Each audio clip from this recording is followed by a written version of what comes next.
Sorry, I'm going to get that on recording. You're not going to bitch? I don't have much to bitch about. Okay. Well, in that case, let's get to the intro here. Okay. Oh, this fucking intro.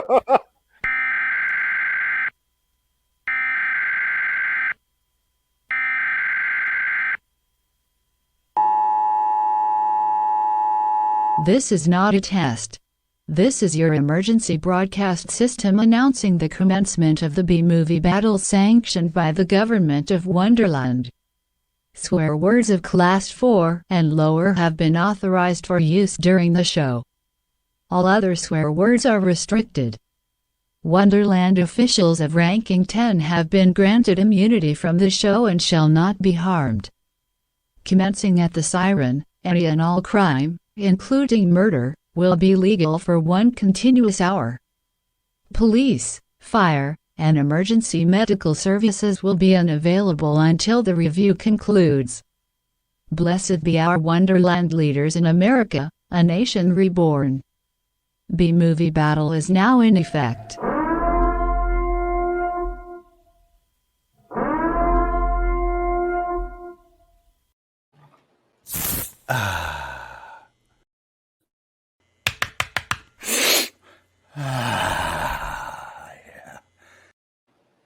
Hello, citizens. Welcome to B-Movie Battle 53, Nick Cage Cast 31 for Pig from 2021. I'm Phoenix West. Check. I'm Jansen Carlin. Hi, guys. Welcome. Hey, This is like fresh off the press, Nick Cage. This is Hot off the presses. part of the reason I wanted to do this episode, and I pushed it forward in our schedule, was because it's brand fucking new. I to the point where I didn't realize how new, and that most of us didn't have access to the movie. Nope. But luckily, we watched it. All of us watched it.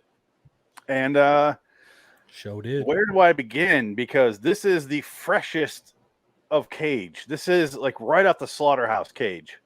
Mm-hmm. Literally. So this is the most recent thing you can watch. This is like, I don't know if he was married before this when he shot it or married after, because he just got married again for the 5th time or 4th time. Well, in the IMDb trivia, when they were shooting the movie, they went and saw the Parasite movie. So that was 2019. Okay, so he wasn't married yet. Yeah. So this is brand fucking new. And I just want to say, Cage can fucking act. Mhm. God damn. Cage can. I keep telling you, this is why I do a show about the man. He's a good actor He is. when he wants to be. The problem is that the dialogue was minimal. Minimal. Well, that's We the have to point. call that out. Don't get me wrong. Dialogue is not all acting is, right? But No. the dialogue was minimal, so I'm going to call that out. Well, think about this. The dialogue was nothing for Willy's Wonderland. In that movie, he fucking sucked in it. Yeah. There's a lot of things that contributed to that, though. This made up for Willy's Wonderland and then some. For sure. This is one of my favorite Nick Cage movies ever. Yeah, I really. It like was this movie. so unexpected. Like, Yeah. I Where do didn't we see begin? I didn't see any trailer. No. I didn't see any like snippets about the story, nothing. I had zero idea about what was going to happen in this movie. And I first off thought we were straight up watching hillbilly John Wick. Yes. And I do want to pause right there because that is a very valid thought when you're watching this. Because it is the same premise. And Sure. to be honest, the same payoff. Mm. Because if you think this movie's about his pig and how he's going to get it back, the pig doesn't matter. No. It's a movie about loss and accepting grief. loss and moving on from grief and all Mhm. that without in different ever ways. saying it. And different ways that people are handling grief. And not Yeah. even like, and we don't even get a full deep picture of what each person's grief is. Nothing is ever really said about what actually happened. It's just all kind of understood, which was amazing. Annoying at times, but amazing. Annoying to the fact for me that I was just like kind of wanting to know more, I think. Okay, that's fine. I was perfectly okay with everything I watched and had no questions. And I was like, they briefly touched on things and moved on. Mhm. And you didn't focus or linger on things too much, other than where they wanted to linger. Like there's some shots that are really long of like people just sitting there, Mhm. and that's kind of what they're going for, though. But you're not thinking like, where's this going? Here it is. Well, and this is this director's directorial debut too, right? From His what I first can tell, feature, I believe. his first feature. I think he did He's some done shorts for that. Yeah, and some TV work, but yeah. This guy, Michael Sarnowski, great fucking job, dude. I excellent. have zero notes for you. Mm-hmm. I really do. I don't know. I've not talked about a movie like this since I watched the first episode of Nick Cage Cast when I did The Trust. Nick Cage and Elijah Wood, and it just was. Yeah. They let Cage go in that movie with Elijah Wood, and it's just like perfection. No, this is Oscar Cage right here. That's what this is. He's really good in it. Yeah. He's really good, 100%. and I feel like he's gonna get snubbed. Obviously, he's not even For gonna get sure. nominated. This movie. He's a white man. They're not going to give him an award right now. He's a Coppola though. He's the Coppola. That's Oh wait, happening. it's not the 70s anymore. That doesn't Nope, matter. he's done. It's over. He's gone. I'm trying to find my pig. I think the most interesting piece to me through all this is like the choices that were made on screen, right? The choices that all of these things are happening to him and all these situations he's getting into, and yet he hasn't washed up. He hasn't changed clothes once. He's got that blood on his face the whole movie, right? And it just shows you how like it makes a point out of his determination or his character's determination, and I think that was really, really well done. The only problem I had for this movie, though, is because the way I watched it, it kind of froze and skipped a little bit.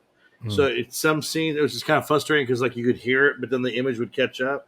So I kind of had some things lost for me. But that's my internet's. Yeah, no, I get it. So, I mean, it was still a good movie. It was still great. I mean, I would say this might be my favorite movie of the year so far. Like, I know not much came out this year, but this was such an original. Just who would have fucking made a movie about a pig sniffing truffle pig? Like Nick Cage living in the forest, finding truffles, and then that doesn't even matter because then later doesn't matter. No. Yeah, that's the best. That's the best line in the movie. If you think the pig is what he's actually after, no, I understand that logic, but you're going down the wrong rabbit hole. He's looking to fix his life, and in the end, he goes, "I can't fix my life, but I will continue with this kid because this kid means more to me than anything. Mm-hmm. He's my connection to the world at this point, and that's what matters in the end." At the end, the last thing he says is, "I'll see you Thursday." Exactly. Yeah, that's great. This is my pick. This is what I have on the website for movie of the year so far. This is winning. Yeah, like, by far. And last year it was Invisible Man, The Gentleman the year before, Hereditary, which stars this fucking kid. Yeah, he's good. Yeah, he's in 2 out of the last 4 years, and Logan and Swiss Army Man. But blah blah blah. Yeah, every year I put my Oscar pick. I call it the Swiss Army Man. Swiss Army Man made me laugh, but at the end, I was like, oh, you realize it's the same thing. You realize what it actually is. Has nothing to do with controlling a body, making it fart, and stuff like that. It's about a guy. I never saw it. So it's actually a really sweet movie. I hear it's good. Yeah, it is. It is. When you watch it, you're like, this is stupid. You get to the third part of it though, and you're like, oh, that's what this movie's about. It hits you. I love those movies that hit you like, oh fuck. Like there's a Scrubs episode with Brendan Fraser where JD's like seeing Brendan Fraser everywhere and he's like joking around with him. And at the end, he's like joking around. He gets out of the car and he's like, where are we going? And then he realizes he's like, and the girl goes, where do you think we are? And then the audience realizes we're at Brendan Fraser's funeral. And JD was just fucking around with him to get to the funeral so he doesn't have to accept the emotions. And I was like, oh my God. Like it hit me so hard. But yeah, this movie is very hard to talk about because it's very simple, but also very complicated. Mm-hmm. Because there is shit happening in this movie that I want to know. I want a whole movie backstory. Oh, 100%. That's why it's so good. Like the Waiter underground bunker fight club that happens. Yeah. What the fuck is that? I was just like, what? Like it's parts. Man, how do I explain this? This movie has so many scenes into it where it's like, I get 80% of what's going on, but I need the other 20% to fully understand. Well, but then you get to the end of the movie and you realize it doesn't fucking matter. No. And that's the purpose of it. Thank you. But Yeah. what's nice about, I guess, if you read the trivia on it, this movie was originally 2.5 hours long, Mm. And that's and fine. they cut an hour out to But make it shorter, and that's think what about makes this. it work. We all love this movie, Yeah, and 2 of us so far have said it doesn't fucking matter in the end because Yeah. it's not about the pig. It's not about the story that gets you there. It's literally it's a human emotion story. Yeah. That carries this character through, and you don't know much about him, but he has enough of you see enough of like a microscope on his Yeah. life that you really feel for the guy and you understand what he went through. And they don't explain shit. Like he goes to at one point, I know I'm all over the place, but he goes to a bakery and he's like, "Do you still bake those things?" you still make Yeah, that. and he's like, The "Same sourdough recipe." bread. Yeah. Can I have some? Well, what I gathered from that And was that's it. that was his restaurant, and she It was worked his for him. restaurant. Oh, it was his Yeah. wife's restaurant. Yeah, That was his And wife. she gave it up when she got sick. She left, and then Yeah. because this is all told in vague dialogue, because she goes, Right. I assume she would come back, so I didn't change anything, but then she didn't, so I changed something. And it's all really glossed over. it looks good. Looks better without the curtains. But you realize the wife didn't come back to that restaurant, and then so he wants some of that bread because it was his wife's recipe, and that's all that mattered. It wasn't actually about the bread; it was just the fact that his wife made that recipe, and then he takes it and gives it to his friend, to the wolf. What's his name? Yeah. I forgot his name in the movie. It doesn't matter. Real name, Alex Wolf, Yeah, Alex Wolf is real brother of the kid who's Lloyd in The Stand that we recently did. Oh, He's real life brothers of that kid. But okay, so let's backtrack a little bit if we could and kind of go over in order, because this is a brand new movie. A lot of people haven't seen it. I will just say, if you haven't seen it, we're not giving anything away yet. Watch it. After that, we're doing spoilers now. So fuck it. You've had your warning. Well, you almost you spoil it in the fact that you say like what it could have been, because it could have went a completely different direction. We're gonna have a whole conversation about what I thought it was gonna be. Yeah, But that'll be after the opening scene. We'll talk about that because it starts off. Nick Cage is sitting there. He's walking around the woods and he's truffle hunting. And the pig is like snorting, and he goes over and he's like, "Good one, boy, good one, and good one, girl, whatever." Pulls up this giant truffle, this giant fucking mushroom that's underground. They're like 3-4 inches below the ground. And he gets it. And he goes back to his house and he's cleaning it, and then he starts making dinner, and it's really involving. And you kind of realize he's not just a hillbilly, but also he's living a very hillbilly lifestyle. But his cooking is very intricate. Mm-hmm. I'm watching. I'm like, this isn't like hillbilly living. I didn't think about the cooking until way later. Yeah, I honestly can say the same thing. Like, I didn't make that connection until halfway into the movie. And I'm like, oh, okay. When he goes, I didn't realize it till Chef Derek goes, "Oh, hey," and I was like, "Oh, he's a chef." That explains the intro. Right. That's when I caught on.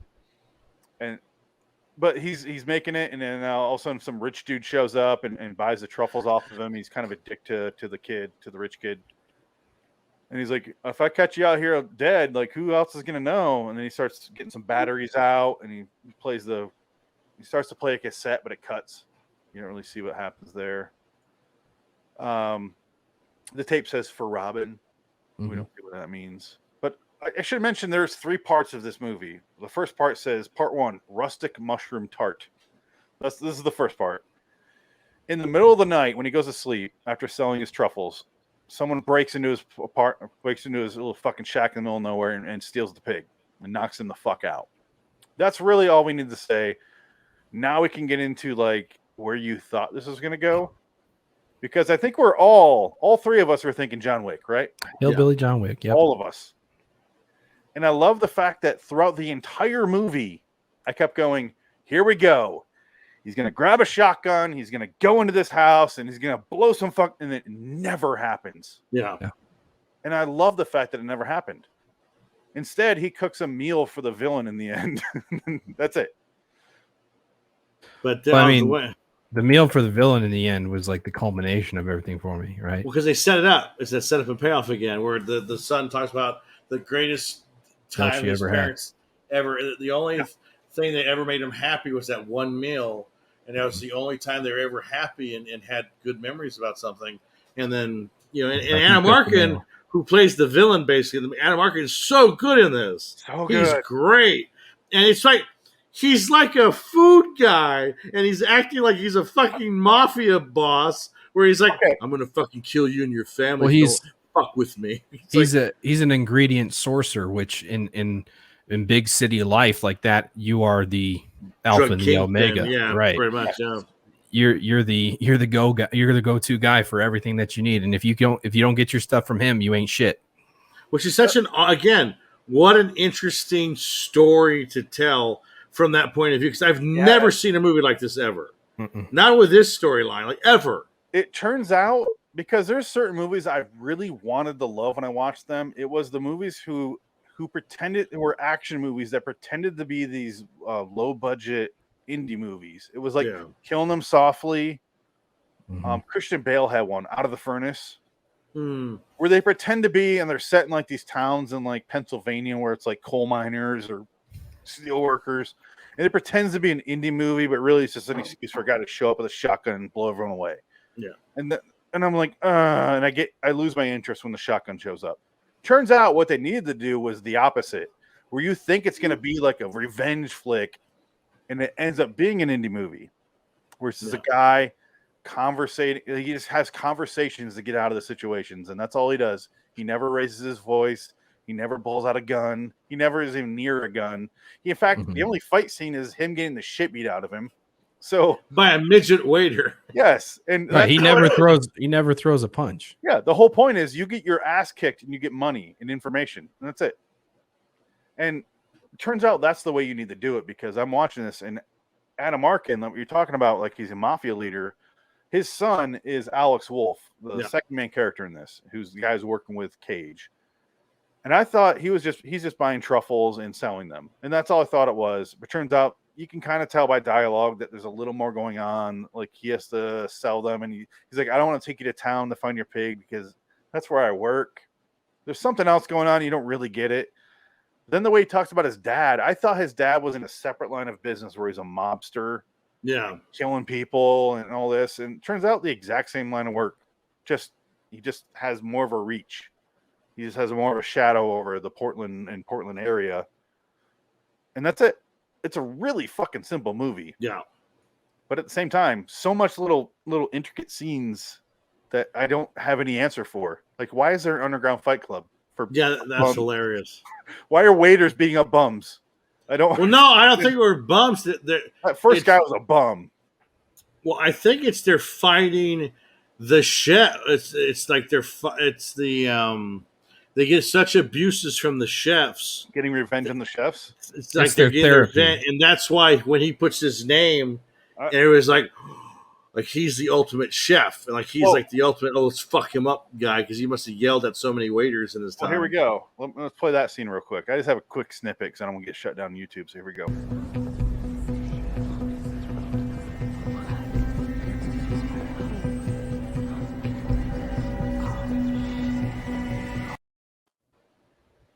I don't want to put too much on there because brand new movie, but yeah, he goes in this underground fight club thing and he writes his name down. He said the bigger your name, the more money you'll get. And it's some random small ass waiter pays a bunch of money. It looks like little carpet fibers, but apparently that's money. I don't think it's money. I think what it is like tickets for like credits they've earned for hits that they've taken. Right? Yeah, it's weird, right? It's not money. It looks like they ripped it. It looks like fabric. Yeah. It looked like tickets, like ticket stubs. Or whatever. Yeah, it's weird. Yeah. And I have so many questions at this point, and I'm going, because the whole point is he makes Alex Wolff, not Nat Wolff. He makes him take him to the city where he works to find out information. He goes and speaks to a guy, and I forget the guy's name, and he's just like, do you know who you're talking to? Do you know that guy's real name? And he's like, okay, and he leaves. And he makes him take him down into Hotel Portland, which is like behind a fucking secret thing. It's basically where Darren McGavin went in the Night Stalker movie. Exactly. Yeah. That's where he went. That was gets his ass kicked because he puts his name up there, and some guy pays a shit ton of carpet fibers and beats him up.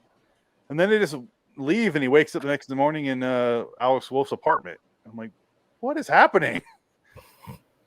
And that should be enough to lose you, but instead I'm going, okay. And then Nick Cage has that great monologue about we're all here on the city, and the earthquake's going to come, and then the big tsunami wave's going to come and just finish you off. So what does it matter? It doesn't matter anyway. If I could say this, and let me know if this makes sense, because this is the way I felt the entire movie. I felt like the dialogue that Cage had was very minimal. And if it went 5% this way or 5% this way, the movie would have failed. Mm-hmm. Yeah. But it walked this perfect fucking line where he's telling you exactly what you need to know. He's leaving it ambiguous enough. And Alex Wolff is reacting in a way that's reasonable within that 5% margin. And it just carried the whole way through in this perfect line. I'm waiting for it to topple, and it never did. Well, and I think that's what keeps towing this line for him as an actor too, right? Like he keeps taking these roles that are great opportunities and fun projects and things like that. But if the dialogue isn't written correctly for him to deliver correctly, it could just completely crumble. You do mean Cage, right? Yeah, Cage. Okay. Yeah. Yeah. Oh, I was going to say something about Alex Wolff, because Alex Wolff is really fucking good in this. Yeah. To the point where I didn't recognize him until about 25 to 30 minutes into the movie. When I was like, oh, it's the Heredity kid. I know him. And I didn't recognize him because he had glasses on and he was in a sports car. And then he gets out of the car and I'm like, oh, hey, like, great. I know you. Yeah. I know you, asshole. But yeah, no, do you know what I mean though? Like if this would have had Cage being a little more, if he was too reclusive and didn't tell Alex Wolff's character anything, the movie would have sucked. Yeah, right. He told them literally just enough to keep the movie going, not too much. He let the movie let the character that Alex Wolff plays, named Amir, apparently, let him discover enough along the way that you didn't feel like you're being preached to, and you didn't feel like you're being ignored as an audience member. Mm-hmm. Right. And I think the undertone there too is that he's going through his own pile of grief and trying not to persuade Amir on how to deal with his own at the same time, right? And that he's leading him in the same direction, but he's not pushing him, and he's giving him the general direction he needs to go. Agreed. My favorite stuff in the movie is Alex Wolff's stuff with his mom and his dad. Yeah. And the movie doesn't even give you the satisfaction of seeing Alex Wolff come up to his dad and be like, what the fuck, Dad? Like, that's what you expect. Mm-hmm. But that's not reality. Instead, it's just this ignored thing where Alex Wolff's character just goes, I have to deal with this on my own. My dad is never going to change. I have to deal with this. How am I going to do that? Yeah. And instead, it's just a connection of Cage and Alex Wolff's character. Like they realize we can help each other through this weird situation that we're both in. Because Alex Wolff's mom killed herself, even though she's still alive. We find out, which I didn't even realize. And then he shows up at like a hospital room and he's outside. And then when I went back and re-listened to it when I was cutting clips, I go, oh, because I was like, maybe this is a flashback, but no, he goes, why is Dad keeping you alive? I wish he would let you die. And she's like, you want me to come in? He's like, no. So apparently the dad is just so desperate, he's just keeping her on life support for no fucking reason. It's because he hasn't dealt with his own grief. Yeah, but that's this scene here. She wish Dad would just let you die. Did you want to see her? No. No. Really quick, but yeah, it's very quick, that scene. And it's out of there. They don't address it. You don't see the mom. You don't see a scene of the kid going, Mom, I wish Dad. None of that. Right. It does not give you the satisfaction of having those really melancholy moments. It just, here's this. We're moving on. It's weird to be positive about a Nick Cage movie. I haven't done it in a while. One of the best scenes is when they go to the restaurant. When he goes, I want to talk to the chef. And the chef comes out and he goes, hey, he goes, you don't recognize me. And he realizes who he's talking to. Alex Wolff's like, tell him who you are. Yeah. and he knows. He just goes, blood. Oh, yeah. He's got blood. He's got blood all over his face the whole movie. I have the clip of this. It's hilarious. Yeah, it's great. But Nick Cage just going. He basically reveals that he fired this waiter or this chef in the past, and he's like, "Do you want to start like a pub? Yeah. Instead, you're at this like fucking hipster shop where the food is served this big under smoke." Yeah. What was it you always used to talk about opening? Wasn't it a pub?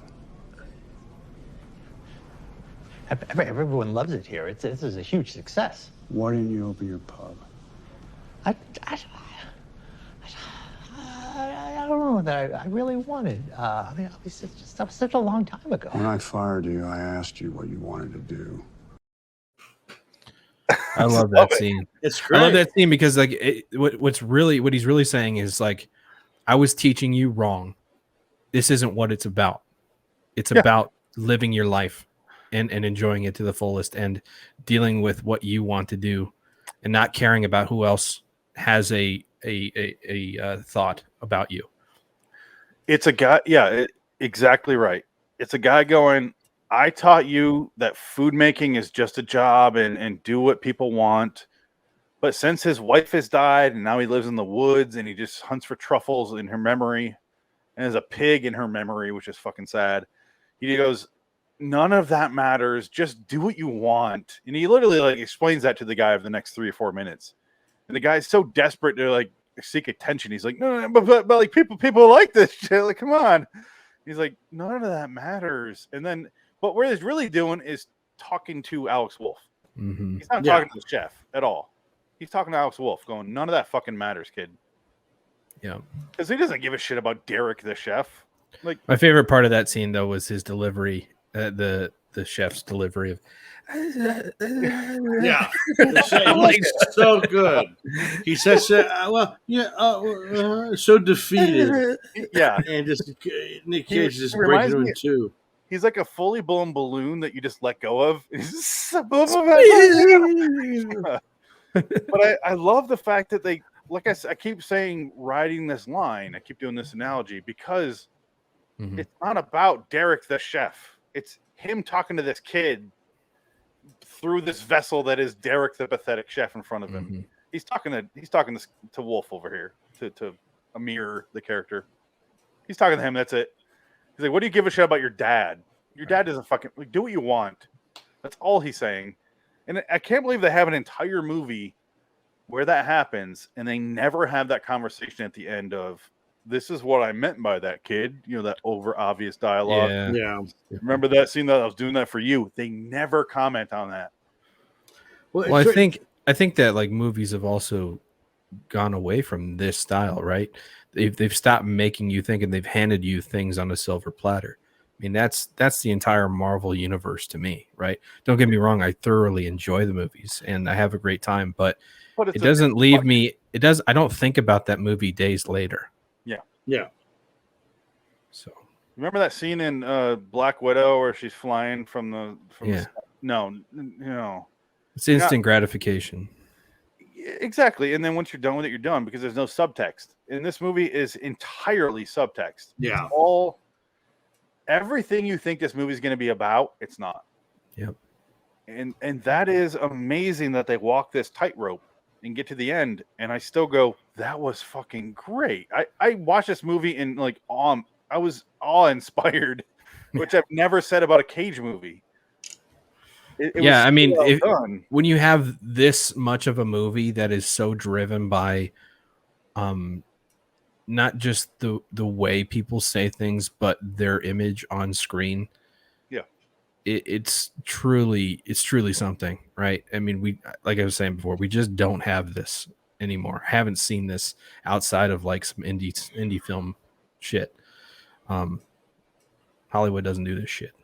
I'm glad you're on board because I really thought you're going to be the naysayer here, Jensen. Oh no. I was for about 15-20 minutes in, and then you went radio silent after. Yeah, because I thought it was going that direction, and then I never responded back to you guys after that. I was like, I'm hooked. I don't know what's happening, but I like did it. the exact same thing, only I watched it like 2 days before you guys, and I was like, here we go. He's gonna pull out I'm like, Oh no, he's not doing a goddamn thing. No. He's just along for the ride, but he's in control, but he's not. Like it is a unique watching experience.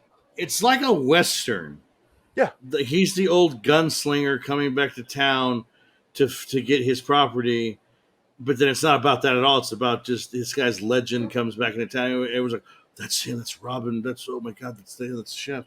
Right. What happened to him? Nobody really knows what happened to him.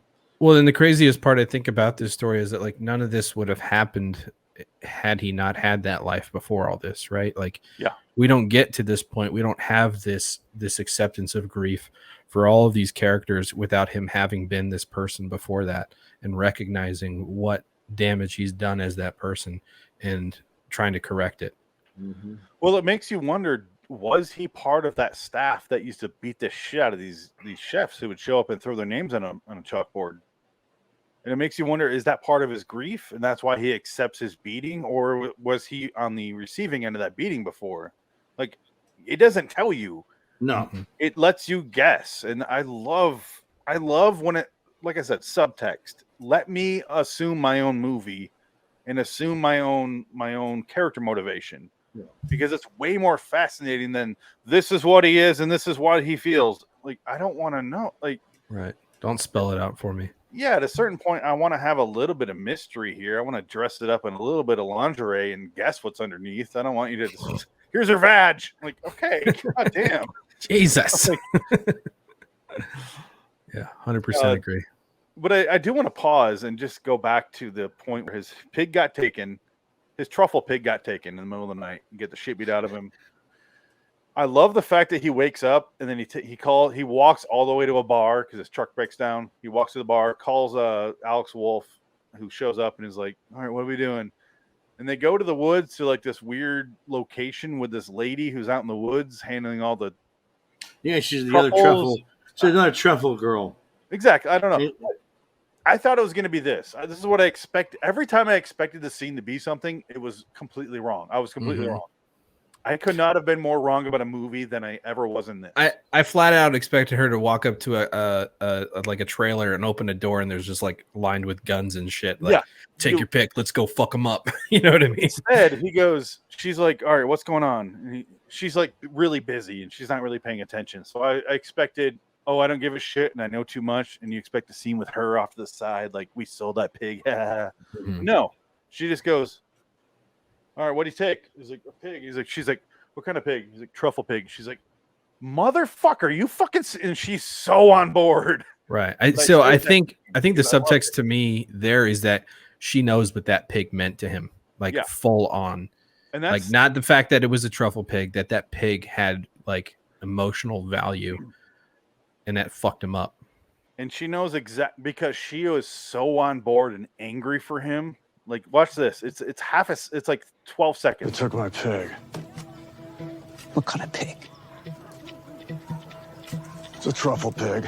Motherfucker. Wiki, you take over. Anyone fucks with Wiki, I'll break your fingers, motherfuckers. Like, that lady does not fuck around. She knows exactly what asshole. Break your fingers. But that was the first sign I watched in this movie where I went, oh, I'm way off on what I thought the scene was going to be. Mm-hmm. And then I was just the whole way through just wrong about everything. Yeah, it's just I kept waiting for the other shoe to drop throughout the entire movie. And then we get like, I feel a little bit empty-handed at the end, but then I think on it more. I'm like, no, not empty-handed. I have something to chew on. I have something to think about. Full hands full of food. You just don't see the food. Yeah. But that's the first sign where I went, oh, I'm off horribly, because this movie's not going to give you what you think you want. That's why I said withholding from the audience. You think it's going to be John Wick. You kill my dog, you're dead. You think it's you kill my pig, you're dead. Instead, he goes, you kill my pig. He falls and cries, gets up and just goes the fuck home and just takes off his shoes and looks at the pig's bed and then looks up at the sky as he hears his wife's song. And then the movie ends, and you're like, I was like, holy shit! I didn't expect this to be so deep. Mm-hmm. And I can't believe I'm. But I got his pig stolen is deep. So I think that symbolizes his the last piece of attachment he had to his grief, and now he's going to listen to that tape and fully feel it and move on. You could tell he's tried to listen to that tape for 6 years, 7 years, who knows how long, and just couldn't get through it because he keeps putting in batteries. No. And just letting the batteries ride out, because by the time he puts the tape in and listens to it, those batteries are like flickering. You watch the light on the cassette thing is just flickering, like it's on its last legs. He's been gone for so long. And finally listens to it, and it's like it's about grief and overcoming it and moving on with your life and realizing other people have grief and bonding with them. That's the whole story. And I didn't expect that with this, because when I heard about this originally, because you guys know, people share Nick Cage shit with me nonstop online. And I heard this pig move. It's like someone stole his pig and he's gonna go get it back. So I'm already thinking originally from the start, John Wick with pig. Because why wouldn't you? Right. So I don't think people are gonna realize ever that's totally not like that. No, I mean, not unless, I don't know. From what I can tell off IMDb, I don't think this movie is getting quite the following it needs. I mean, it's got a great rating, but the monetary return is kind of slim.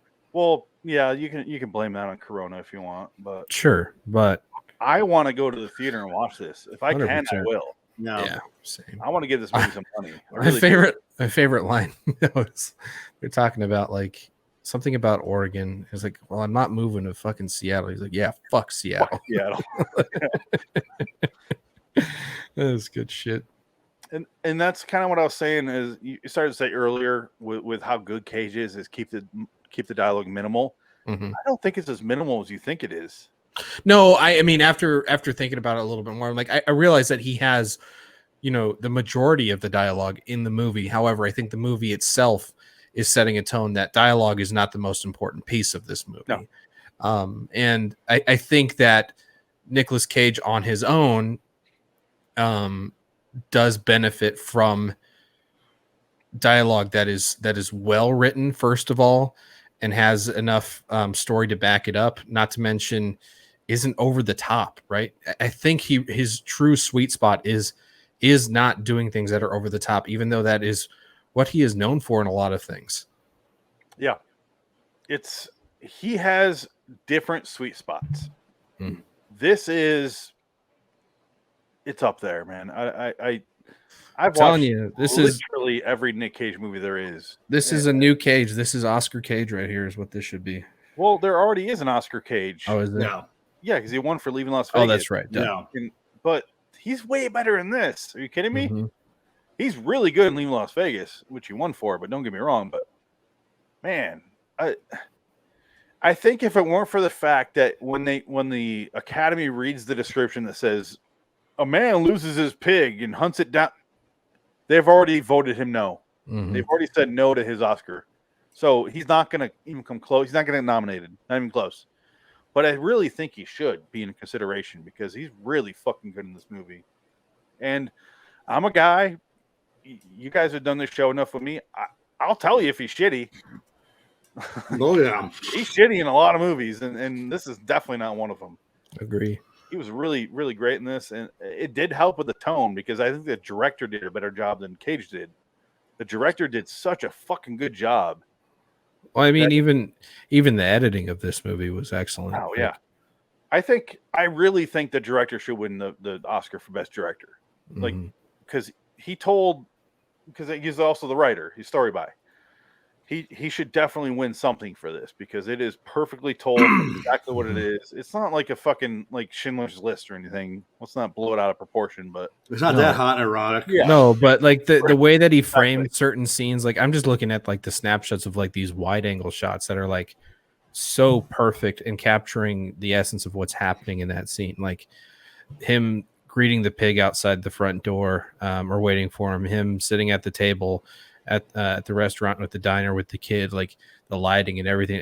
Everything looks and comes together so well that really captures everything that we're expecting from this story so far. Yeah, There are so many scenes in this movie where it concerned me because I saw the first part 1 rustic mushroom tart pop up on screen. And I go, oh no. Personally, I could have done without that. Yes, because then it goes part 2, mom's French toast and deconstructed scallops. And that's Yeah. like Derek. And I was like, oh no. Yeah. And then I missed part 3 because should make French toast with stale bread. Yeah, that's the last thing. Part 3 was like a bird, a bottle, and a salted baguette. Salted baguette, yeah. Yes. And that one I think was pointed because that's the meal he ended up making. Well, but I do have some questions about that third section of the movie because he goes, all right, your dad, okay, shows up at the dad's house. They realize at one point that the dad is the one who stole the pig. Mm-hmm. He hired the meth heads, who was totally not Kristen Wiig. Yeah. Watch this scene. Yeah, Kristen. Did you see him? I didn't get like a fucking ID or. It's either Kristen Wiig or Honey Bunny from Pulp Fiction. Yeah, exactly. I literally wrote that exact combo, Jensen. but they sold the pig for someone. They said it's a rich guy in the city. That's how you find out. Eventually, you find out it is Wolf's dad. And then he's like, I swear I didn't fucking know. Like, I didn't know at all. He goes and talks to the dad, and the dad's like, yeah, I got the pig. Well, I'll give you 25 grand. Go fuck off. Like, fuck off to the woods. He's like a mafia guy. And I was like, but all he's hardened. He's hardened. And Nick's character has recognized that he hasn't dealt with it. And he is still being a hard ass. He's not loving his son. He's not living his life. He's just working, and that's it. So he's like, now I'm going to fuck with him. Now I'm going to make him feel it. The great thing about that is you don't realize that then. No. At least I was still expecting Cage to show up with a shotgun to the dad. Go, give me the fucking pig. Still expecting that. Yeah. Because that's what I've seen in movies. And instead he goes, I'm not giving you the pig. Go, when you fuck off back to the woods, you hillbilly. Here's your money. I'll send it to you tomorrow. Bye. Do not show back up here. In which case, Cage goes, here's a plan. Here's a list of shit. Go get it. And that's when you see the kid show up at his mom's place and realize she's still alive. The dad is hanging on to life support for some fucking reason for a decade now. Why? Cage goes and talks to the baker who used to work with his wife. And the whole thing's different, but the bread's still the same. He gets that. Kind of like a last meal just in case shit doesn't work out. And kind of like here's a memory of my wife. Kind of like a dual thing going on there. There was definitely a piece of that there for sure. Yeah.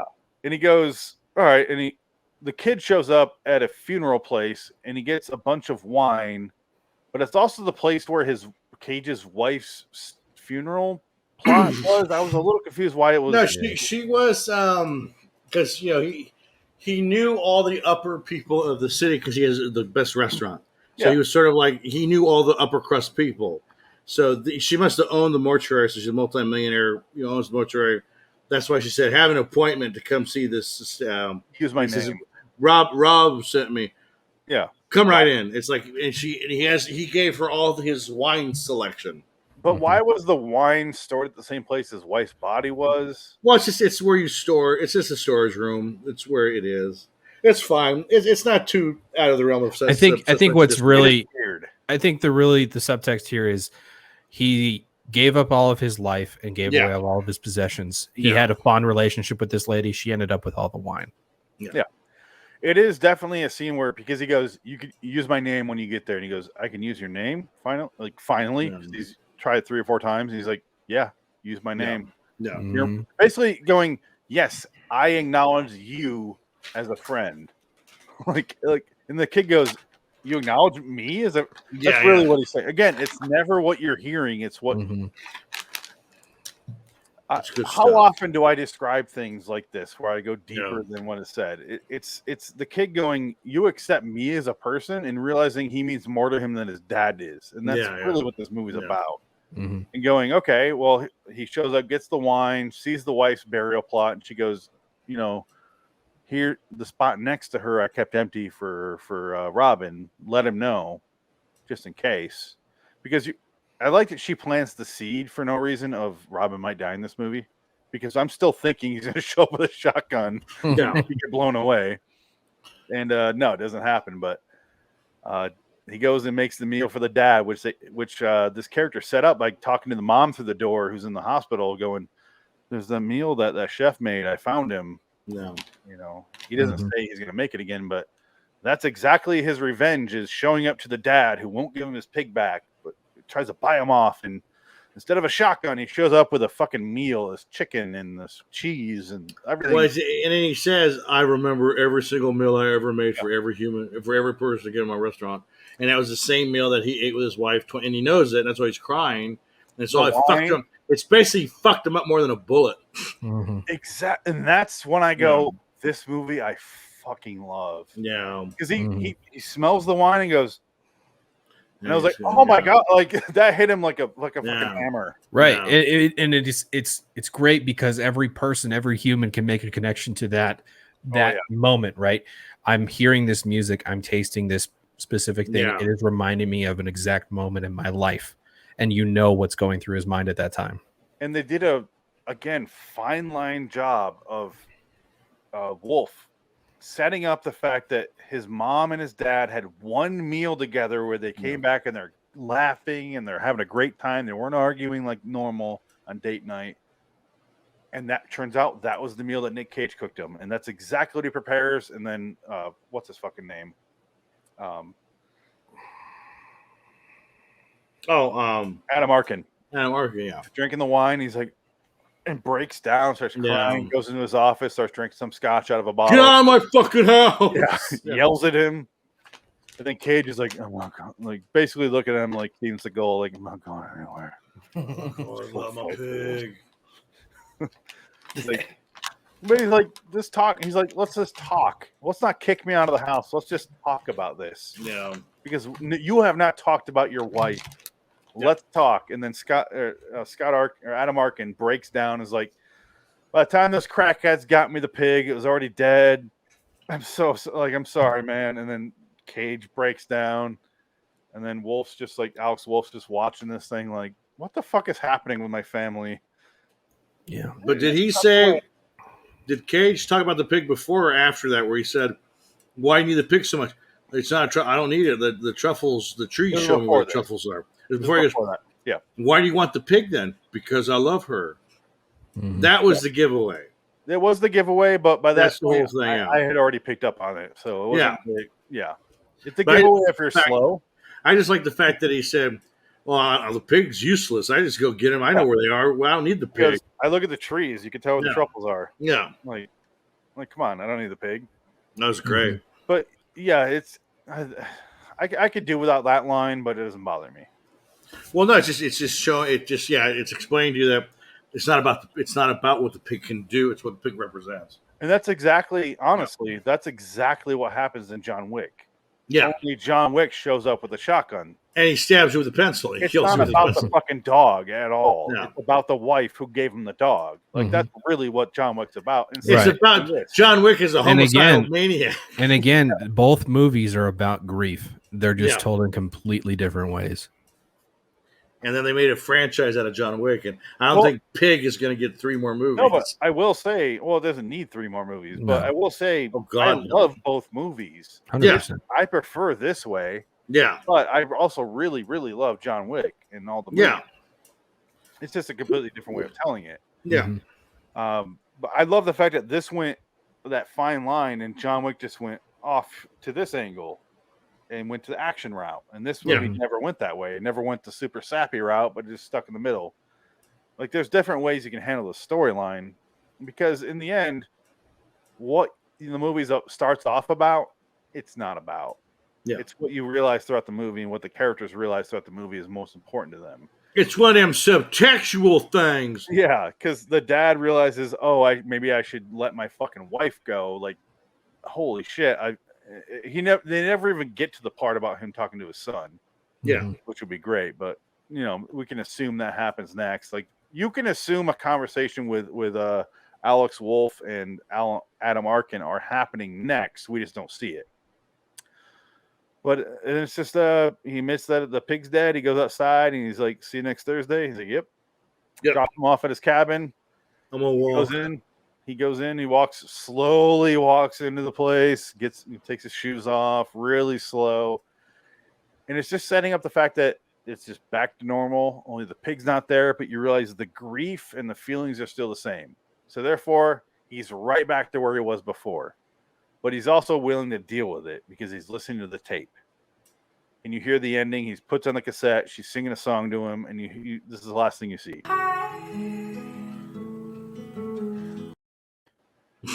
He looks. Well, I cut it short because he looks at the ceiling for 4.5 minutes before the credits start. I will say, out of all the trivia pages I've ever looked at, I'm most intrigued by this one. Oh, can you screen share? Yeah. Should you screen share? That's up to you. But I can screen share. Okay.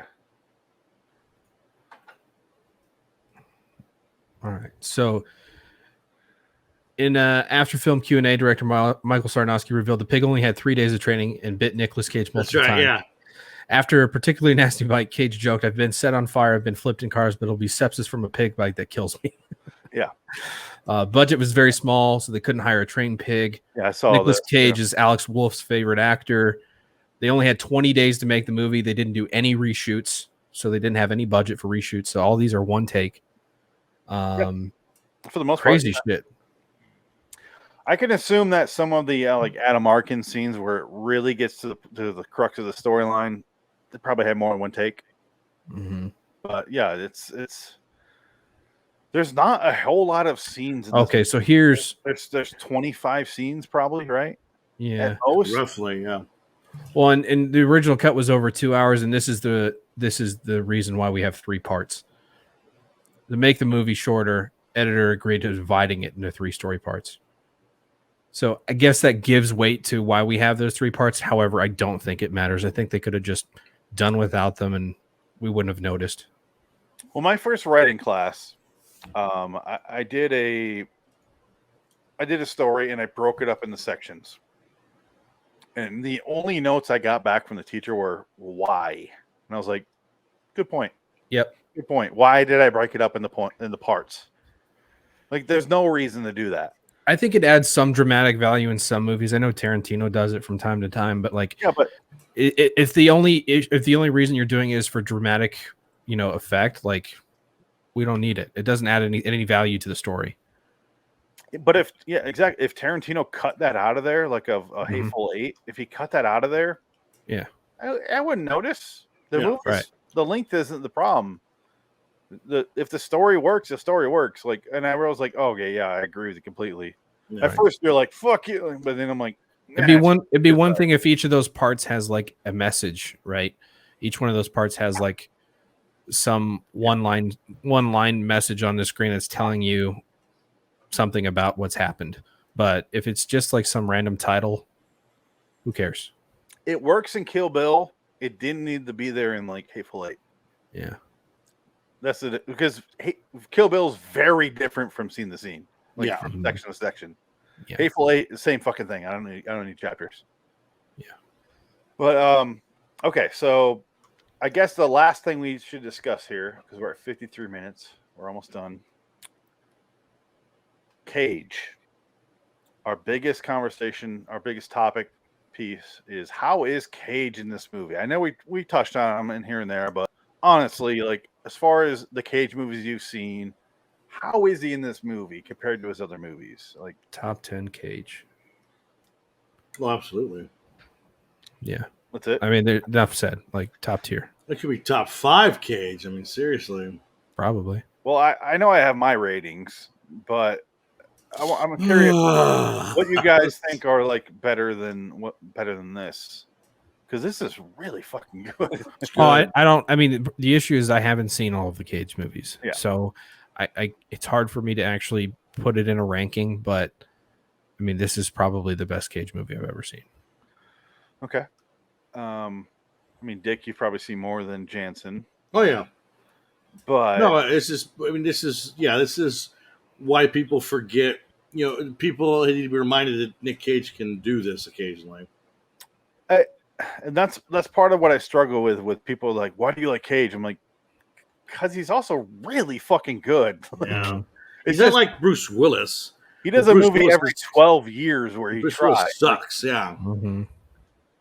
If you write a movie for Cage, he's gonna be great in it. If he shows up in your Bulgarian movie to get out of tax stuff, he's gonna be Nick. He's just gonna show up and fuck around like the jiu-jitsu movie. Where's my suitcase full of cash? Okay, I'm gonna do the acting of this movie now. At this point, the only Cage movie I haven't seen on his record is Prisoners of the Ghostland, because you cannot find it because it's caught between distributors right now. So that's the the hell only is reason I haven't that? seen it. Is It's that an old movie or? It came out in January of this year, but it's Oh, not okay. available. Yeah. But here's where I am as far as my Cage rankings on my show. That between all of his movies, I'm putting it at number 4 on both lists. Wow. Because I really fucking love those top 3. Yeah. But this is fucking great. I could even consider going to number 3 on this. I might. He's great. But yeah, it's up there. And I noticed the similarity with the top 4 because the quality of the Cage and the quality of the movie are equal in the top 4, and after that it falls apart. Yeah. But yeah, this could go to number 3 the more I watch this movie. Wow, This is tentative, definitely. I love it. He's really fucking good in this movie. And I definitely recommend it. I wholeheartedly do. And it's weird to be so serious about this movie. I want to make fun of it. It's a great movie. But I just can't. Like, what are we supposed to say that's going to make fun of it? It's a great movie. I mean, the only thing that you can make fun of is just the underlying premise of the pig, right? It's a dumb premise, but it works so perfectly well, and it does. And it at the end of the movie, you realize it does not fucking matter. It's not what the movie's about. But going into the movie, if that was your only knowledge of the movie, I think that may turn you off to it, which is bad for the movie. I'm trying to picture someone who would watch this movie going, "It's about a pig. This is gonna be fucking awesome." Right? It's about feelings. Fucking like that's a person I don't want to do a show to. So I don't fuck my pig. So if you made it this far, you're gonna love the movie, and if you haven't, then you don't give a shit. I don't give a shit about you. So yeah, watch the movie. It's a surprising, like amazing. It makes you think that okay, movies can be good. Yeah, it's in this world of shit that we have to watch now. And as great as Cage in this movie, I just want to congratulate the director, Michael Sarnowski, more than anyone, because I keep doing the line, the perfect line that he walked, because it really is a tightrope walk with this kind of movie. And fucking kudos, man. Just honestly, good. It's solid. I still have yet to check out Red Letter Media. They talked about this movie. Yeah, I'm gonna probably watch it after this right now. I am too, but I put it off until we talked about it. Yeah. I don't want their to influence, and we do. Yeah, they don't. But I don't want their, I don't want to. Their dirty handprints on it. Hopefully, I assume they liked it as much as we did, because why else would they talk about it? But yeah, I don't know. But definitely check out the movie. And I'm not used to being positive, Jansen. What do I do? I won't say thank you. Probably have to kill yourself now. Oh, let me talk about next. Oh, wait, no, that's a movie I also love. Fuck. Our next Nick Cage movie is going to be Adaptation from 2002. Fuck fish. And we're doing my favorite Nick Cage movie. So, fuck. We're doing Lord of War after that. After that is Lord of War, your pick. I love Lord of War. After that is going to be Honeymoon in Vegas versus Leaving Las Vegas. Wow. Versus. I gotta watch 2 movies. Yeah. Well, to be honest, because got a baby coming, a lot of them are gonna be verses coming up. Yeah. So get 2 out of the way. Gotcha. Yeah. Sorry. It's all right. I need to get through these. I have 50. Other than this, we have 47 episodes. Wow. Dang. Hey, I minimized my bingo hoppers, though. We only got 1 left, and it's Nick Cage. Burn it. I got rid of all of them. Yeah, good. Send it back to hell. Oh, man. All right. So, what else can we say about this? Are we done? Right? We're done. We said what we said. We talked it to death. What are you gonna? What the scale 1 through 10? What's your rating? So far I gave it an 8. Yeah. I might go up to 9. I've seen it twice now because I did watch it with you. I just didn't tell you. I was watching it. I watched the movie with you secretly. Well, I came in as I was sending it to him, and I'm like, Like 20 minutes went by. I'm like, okay, yeah. And then I go watched this downstairs for a again, few yeah. minutes to come back and be like, but I watched basically the movie again, and I was still enthralled. So I might go up to 9 again. It is definitely my favorite movie of 2021 so far, Absolutely. by far. Yeah, I would say, yeah. Well, I mean, there's not much to compare it to, but Out of it's 10, a solid movie. It's a great. I was pleasantly surprised. I almost gave it a 9. I was blown away by it. I was completely surprised, and I really liked it a lot. out of 10, I'm glad I saw it. I would say 8.5, almost a 9 out of 10. Yeah, I'm I really probably gonna liked go it. 9. I just want to watch it again. But Yeah. Jensen, out of 10, what do you give it? Yeah, I mean, it wasn't a 9 when I was watching it, but after I sat with it, it was a 9. And talking through it makes it a 9, right? I think any movie that makes you think this hard after you've watched it, Yeah. or that you're going to think about for several days and have epiphanies for, warrants that type of rating. Absolutely. I will say this, Nat Wolf, you're really fucking good. Yeah, he's very good. He caught me. I thought I was gonna hate that character, and I watched it. I'm like, this fucking kid is so like, because I knew him from Hereditary. Once I recognized him in this movie, I go, fuck. And then Nick Cage has the window down in the car. I'm like, don't stick your head out. Do not stick your head out. Yeah, of the window. Don't do it. But yeah, that kid is great, and his brother, who I didn't really love on the stand as Lloyd, Yeah, I still appreciated him as an actor. So yeah, those two guys are doing great work. Keep it up. Just a great movie all around. I'm gonna give it a 9. Fuck it. I'm giving it a 9. It's good. Let's keep doing it. It's very good. I loved it. I never thought I would give another Cage movie a 9. I really thought Adaptation was the last one. Because even The Trust, which I love, and Raising Arizona, I gave an 8 to. Yeah. This, oh man, fuck. This throws on my whole list. I got to figure everything out. I got to reassess my life, just like all the characters in this movie. You want to open up that pub now? Oh, fuck. Derek, the chef, made me think, made me feel.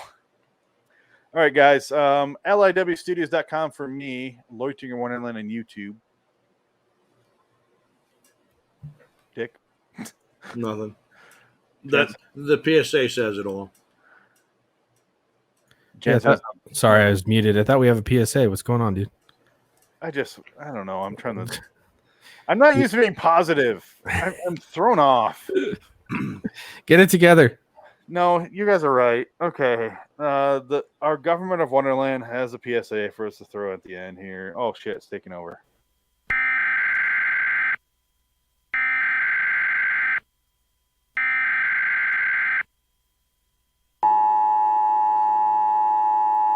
Citizens Dial-up of now Wonderland, connected. rejoice in the fact that we have covered another movie on the show. Go to liwstudios.com for more videos and podcasts. Subscribe to Loitering in Wonderland on YouTube. Search on Amazon for books by Richard Pierce. Until next time, and in the meantime, we are Phoenix West, Dick Duckett and Jansen Carlin. So long, citizens. All hail our glorious leader.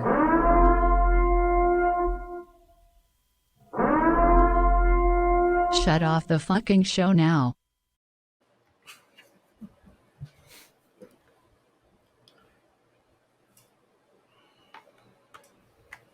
It's your barbecue and it tastes good.